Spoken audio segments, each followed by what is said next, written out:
tell us what happened? No, they didn't throw a wrench in the system. The thing with the Iranians, yes, they did threaten to walk out, or at least there were social media threats that they would walk out. But we were negotiating well past 1 in the morning yesterday, so they didn't walk out. And their technical team is still here in Bergenstock working with our technical team, actually, as we speak, though I imagine maybe some of them are taking a break to watch this news conference. But look, what we told the Iranians yesterday is, when you guys engage in what us millennials might call trash talk, you can't expect the President of the United States not to respond and not to correct the record.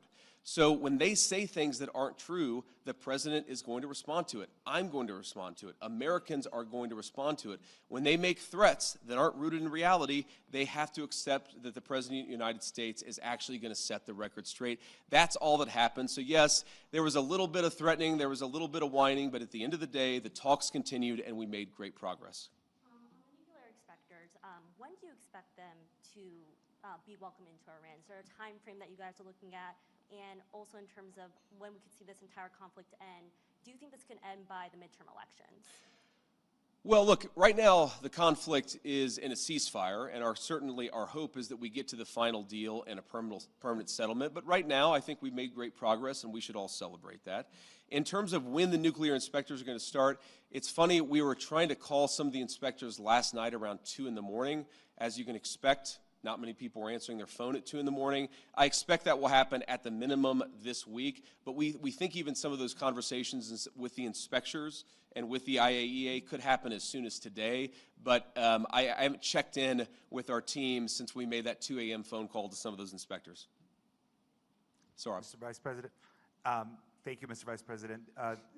Did you, going in, expect the Iranians to make Lebanon as much of a linchpin as they ended up doing?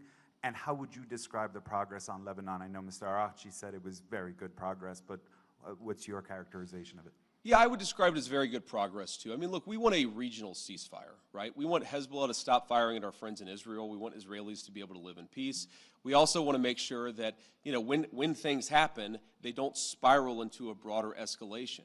And so we've been, I think, very good at setting up what we're calling a deconfliction mechanism. But what it really is to say that when things happen, the sides are actually talking to one another. Sometimes, you know, you've got a bit of a chicken and egg problem, that you've got a junior guy who fires a drone that didn't have approval from the high command. Okay, of course, Israel has to respond.